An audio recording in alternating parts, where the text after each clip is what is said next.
Hello friends, इस video में हम लोग सामाजिक और धार्मिक सुधारों के बारे में डिटेल स्टडी करेंगे। 19वीं शताब्दी के धर्म एवं समाज सुधार आंदोलन के जनसंख्या के जिस वर्ग को मुख्यतः आकर्षित किया वह है बुद्धिजीवी, नगरीय उच्च जातियाँ, उदार रजवाड़े। कथन है 19वीं सदी के सामाजिक धार्मिक आंदोलनों के कारण भारत का आधुनिकीकरण हुआ। कारण था सामाजिक धार्मिक आंदोलन के मूल में बुद्धिवाद, वैज्ञानिक दृष्टिकोण तथा अन्य ऐसे विचार थे जो आधुनिकता के आधार माने जाते हैं। तो कथन और कारण दोनों सही हैं। कुलीन जमींदार, नवीन धनवान व्यापारी, शिक्षित हिंदू मध्यम वर्ग तथा शिक्षित मुसलमान में से वह वर्ग जिसे सर्वप्रथम पश्चिम सभ्यता ने प्रभावित किया था वह था शिक्षित हिंदू मध्यम वर्ग। भारतीय जागृति का जनक कहलाता है राजा राम मोहन राय को, जो है भारतीय जागृति का जनक कहते हैं। भारतीय पुनर्जागरण का पिता कहते हैं राजा राम मोहन राय को। भारतीय जागृति का जनक भी और भारतीय पुनर्जागरण का पिता भी राजा राम मोहन राय जी को कहा जाता है। भारतीय राष्ट्रवाद का पैगंबर माना जाता है राजा राम मोहन राय जी को। भारत का प्रथम आधुनिक पुरुष माना जाता है राजा राम मोहन राय जी को। राजा राम मोहन राय द्वारा स्थापित प्रथम संस्था थी आत्मीय सभा। राजा राम मोहन राय द्वारा ब्रह्म समाज की स्थापना की गई थी 1828 में। ब्रह्म समाज की स्थापना 1828 में की गई थी। राम मोहन राय को राजा उपाधि दी थी अकबर II ने। राजा राम मोहन राय की समाधि है ब्रिस्टल, इंग्लैंड में। इनकी समाधि है ब्रिस्टल जगह जो है इंग्लैंड में, वहाँ पर। Calcutta Unitarian committee, tabernacle of new dispensation तथा इंडियन रिफॉर्म एसोसिएशन में से केशव चंद्र सेन का संबंध है। टैबरनेकल ऑफ न्यू डिस्पेंसेशन तथा इंडियन रिफॉर्म्स एसोसिएशन की स्थापना से। भारतीय ब्रह्म समाज के संस्थापक थे केशव चंद्र सेन। ब्रह्म समाज का सिद्धांत आधारित है एक देववाद पर। बाल विवाह, सती प्रथा, पाश्चात्य शिक्षा तथा मूर्ति पूजा में से वह जिसका विरोध राजा राम मोहन राय ने नहीं किया था वह है पाश्चात्य शिक्षा का। ब्रह्म समाज के बारे में सही कथन है इसने मूर्ति पूजा का विरोध किया था। धार्मिक ग्रंथों की व्याख्या के लिए इसने पुरोहित वर्ग को अस्वीकारा था। 19वीं शताब्दी के उत्तरार्ध में नव हिंदूवाद, न्यू हिंदुइज्म के सर्वश्रेष्ठ प्रतिनिधि थे स्वामी विवेकानंद जी। विवेकानंद जी ने शिकागो में आयोजित पार्लियामेंट ऑफ वर्ल्ड्स रिलीजन्स में भाग लिया था 1893 ईस्वी में। प्रख्यात समाज सुधारक जिसने ज्ञान योग, कर्मयोग तथा राजयोग नामक पुस्तकें लिखी थी वे थे स्वामी विवेकानंद। रामकृष्ण मिशन की स्थापना की थी स्वामी विवेकानंद जी ने। स्वामी विवेकानंद जी ने रामकृष्ण मिशन की स्थापना 1897 में की थी। शारदामणि थी रामकृष्ण परमहंस की पत्नी, का नाम क्या था? शारदामणि। दयानंद सरस्वती द्वारा स्थापित है आर्य समाज। दयानंद सरस्वती जी ने की थी स्थापना आर्य समाज की और वो की थी 1875 में। वेदों के पुनरुत्थान का श्रेय जाता है स्वामी दयानंद स्वामी जी को। वेदों की ओर चलो कहा था दयानंद सरस्वती जी ने। वेदों की ओर चलो कहा था दयानंद सरस्वती जी ने। भारत का मार्टिन लूथर कहा जाता है स्वामी दयानंद सरस्वती जी को।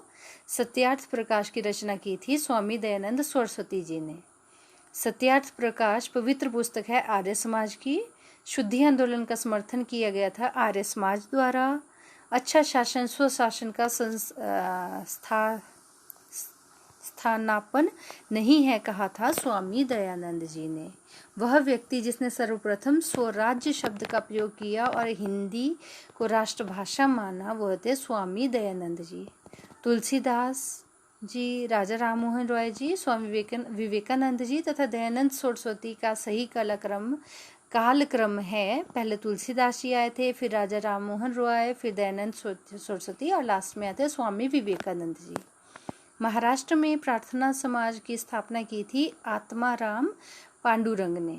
महाराष्ट्र में प्रार्थना समाज का मुख्य संचालक था MG रानाडे।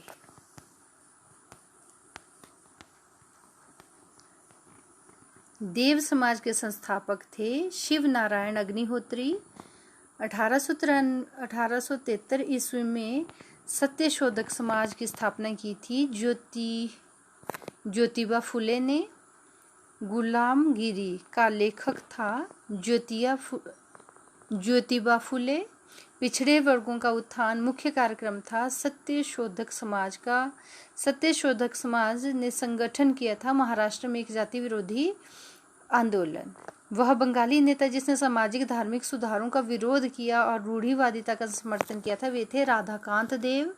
राधा स्वामी सत्संग के संस्थापक थे शिव दयाल साहब। महाराष्ट्र का वह सुधारक जिसने लोकहितवादी कहा जाता है वे थे गोपाल हरि देशमुख।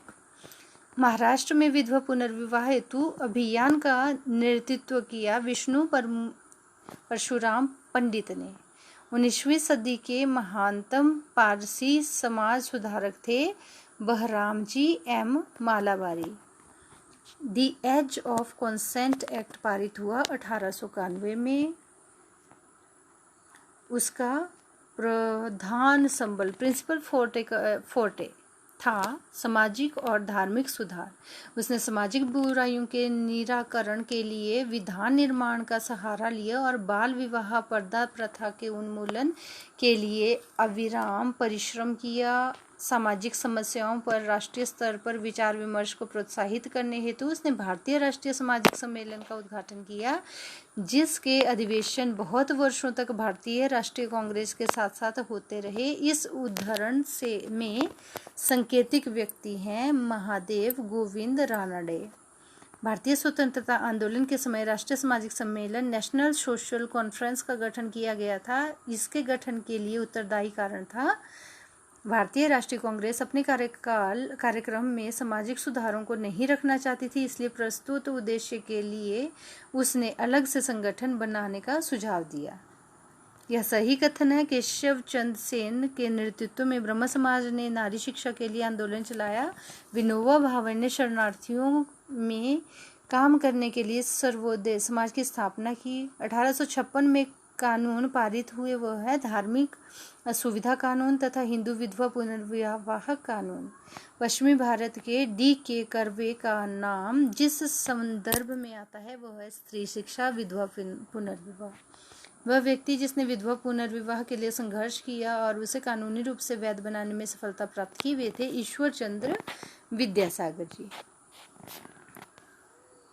यह सही कथन है कि 1829 में विलियम बेंटिक ने सती प्रथा को कानून द्वारा अपराध घोषित कर दिया। 1856 में सरकार ने कानून बनाया जिसके अनुसार हिंदू विधवाएं पुनर्विवाह कर सकती थी। 1875 ईस्वी में स्वामी दयानंद सरस्वती द्वारा आर्य समाज की स्थापना की गई थी। 1843 के एक्ट 5 ने गैर कानूनी बना दिया गुलामी या दास्ता को। 1872 में नेटिव मैरिज एक्ट को पारित करवाने में महत्वपूर्ण भूमिका निभाई थी। केशव चंद्र सेन ने बाल विवाह प्रथा को नियंत्रित करने हेतु 1872 के सिविल मैरिज एक्ट में लड़कियों को विवाह की न्यूनतम उम्र निर्धारित की गई थी 14 वर्ष। 1853 में जन्मे ये पश्चिमी भारत के पारसी थे। इंडियंस ऑफ स्पेक्टेटर तथा वॉइस ऑफ इंडिया के संपादक थे। ये एक समाज सुधारक थे और सम्मति आयु अधिनियम 1891 के पक्ष में प्रमुख संघर्षकर्ता थे। इन तथ्यों से संबंधित है B.M. मालाबारी। शारदा अधिनियम के अंतर्गत लड़कियों एवं लड़कियों के विवाह की न्यूनतम आयु क्रमशः निर्धारित की गई थी, 14 वर्ष लड़कियों की और 18 वर्ष लड़कों की। शारदा एक्ट संबंधित था बाल विवाह प्रतिबंध से। थियोसोफिकल सोसाइटी की स्थापना की मैडम H.P. ब्लावेट्स्की ने। भारत के थियोसोफिकल सोसाइटी की सफलता मुख्यतः थी एनी बेसेंट के कारण। अब हम लोग सुमेलन करेंगे। राजा राम मोहन रॉय जी ने ब्रह्म समाज की स्थापना की थी। स्वामी दयानंद सरस्वती ने आर्य समाज की। स्वामी विवेकानंद जी ने रामकृष्ण मिशन की। महादेव गोविंद रानडे ने प्रार्थना समाज की। और थियोसोफिकल सोसाइटी जो है एनी बेसेंट की थी। आत्मीय सभा जो है राजा राम मोहन रॉय। भारतीय ब्रह्म समाज की केशव चंद्र सेन और राधा स्वामी सत्संगी की तुलसीराम। अब हम लोग सुमेलन करेंगे। ब्रह्म समाज जो है कलकत्ता, मानव धर्म सभा सूरत, आर्य समाज बम्बई और नदवा उल उलमा जो है लखनऊ। हम लोग सुमेलन करेंगे। सत्य शोधक समाज जो है Jyotiba Phule, Mohammedan Anglo Oriental, sir Syed Ahmed Khan college Aligarh.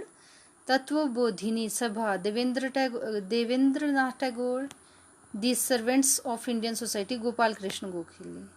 MC Setalvad, BN Rao तथा अल्लादी कृष्ण स्वामी अय्यर प्रख्यात सदस्य थे सर्वेंट्स ऑफ इंडिया सोसाइटी के। सर्वेंट्स ऑफ इंडियन सोसाइटी की संस्थापना की थी गोपाल कृष्ण गोखले जी ने। बहुजन समाज का संस्थापक थे मुकुंद राव पाटिल जी। नाडारों द्वारा मंदिरों में प्रवेश के अधिकार की मांग की प्रस्तुति के कारण 1899 में भयंकर दंगे हुए थे तिरुनेलवेली में। यदि भगवान अस्पृश्यता को सहन करते हैं तो उन्हें कभी भगवान नहीं मानूंगा, कहा था बाल गंगाधर तिलक जी ने। अब हम लोग सुमेलन करेंगे। राजा राम मोहन रॉय यह कहा था कि हिंदू धर्म का शुद्धतम रूप उपनिषदों में निहित है। केशव चंद्र सेन यह कहा कि ब्रह्मवाद को विश्व धर्म बनाना चाहिए। दयानंद सरस्वती जी ने कहा था हिंदू धर्म की पहचान वेदों में संस्थापित धर्म से है। और रामकृष्ण परमहंस जी ने कहा था, इस पर जोर दिया कि ईश्वर तक पहुंचने के कई मार्ग हो सकते हैं। समाज सुधारक जो संस्कृत भाषा के प्रवीणतम के लिए जाने जाते हैं दयानंद सरस्वती, ईश्वर चंद्र विद्यासागर तथा राजा राम मोहन रॉय हैं। यह सही कथन है। ब्रह्म समाज एक ईश्वरवाद का समर्थन करता है। आर्य समाज ने शिक्षा के विकास में योगदान दिया। रामकृष्ण परमहंस की स्थापना स्वामी विवेकानंद जी ने की थी। भारत में नारी आंदोलन आरंभ हुआ ज्योतिबा फूले की प्रेरणा से। ब्रह्म समाज, रामकृष्ण मिशन तथा आर्य समाज के समानता थी। तीनों ही राजनैतिक उद्देश्यों के लिए नहीं बने थे, लेकिन तीनों ने ही देशभक्ति की भावना के विकास में सहायता दी। यह कथन भी सही है कि डॉक्टर एनी बेसेंट थियोसोफिस्ट थी। थियोसॉफिकल सोसाइटी का अंतर्राष्ट्रीय मुख्यालय मद्रास में है। स्वामी दयानंद सरस्वती ने आर्य समाज की स्थापना की और दार उल उलूम की स्थापना की थी मौलाना हुसैन अहमद ने। और देवबंद आंदोलन जो है यूपी में आरंभ हुआ था 1866 में। और 1924 का बंगाल का तारकेतेश्वर आंदोलन विरुद्ध था मंदिरों में भ्रष्टाचार के और हाली पद्धति संबंधित थी बंधुआ मजदूरों से। आई होप आपको वीडियो पसंद आई हो। अगर आई हो तो लाइक शेयर और सब्सक्राइब ज़रूर कीजिएगा।